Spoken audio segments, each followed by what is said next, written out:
warahmatullahi wabarakatuh. Nama saya Ananisatul Fitri dari kelas 11 MIPA 4 SMA Negeri 1 Kedung Reja. Hari ini saya akan membahas struktur sel dan organel sel hewan. Yang pertama adalah membran sel. Membran sel adalah pembungkus sel pada bagian luar yang tersusun dari protein atau lipoprotein, kolesterol, dan lemak atau lipid.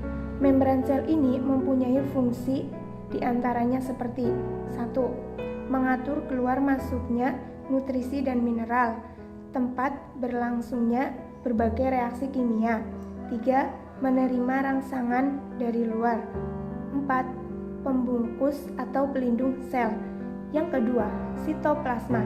Sitoplasma adalah bagian sel yang memiliki cairan di dalamnya dan dapat berbentuk seperti gel. Sitoplasma ini memiliki dua fase yang berbeda. Yang pertama adalah fase gel atau cair. Yang kedua adalah fase sol atau padat. Sitoplasma memiliki beberapa fungsi, diantaranya tempat terjadinya metabolisme sel serta sebagai sumber bahan kimia sel. Ketiga, retikulum endoplasma.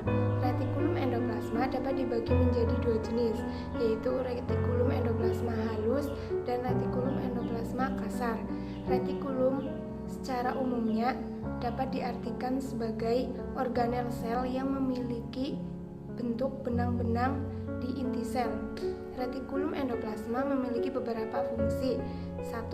Khusus untuk retikulum endoplasma kasar, dia dapat berfungsi sebagai sintetis protein.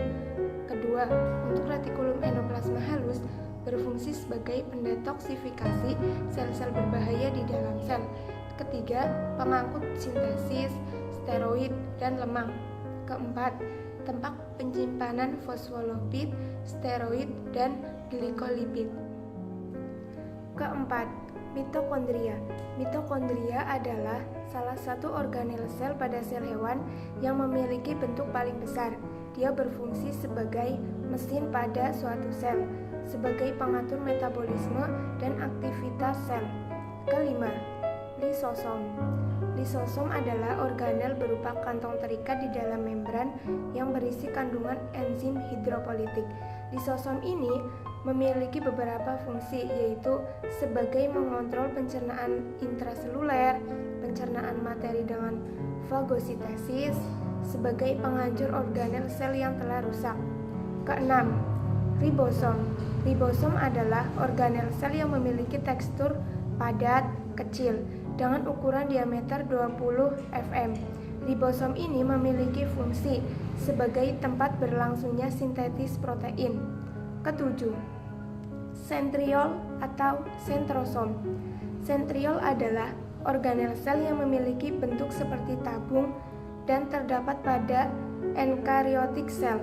Sentriol ini memiliki beberapa fungsi, yaitu sebagai pembentuk dari silia dan flagela, serta pembentuk benang spindle dalam proses pembelahan sel. 8. Badan Golgi. Badan Golgi atau aparatus Golgi adalah organel sel yang dikaitkan dengan ekskresi sel. Badan Golgi ini memiliki beberapa fungsi, diantaranya memproses protein, membentuk lisosom, membentuk membran plasma, dan membentuk vesikula. 9. Nukleus. Nukleus adalah organel kecil yang mengatur dan mengembalikan aktivitas sel, dimulai dari metabolisme hingga ke pembelahan. 10. Nukleolus. Nukleolus adalah organel yang terdapat di dalam inti sel atau nukleus. Nukleolus ini memiliki fungsi sebagai pembentuk protein menggunakan RNA.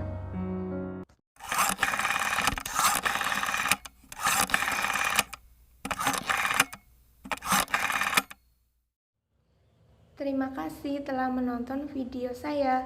Wassalamualaikum warahmatullahi wabarakatuh.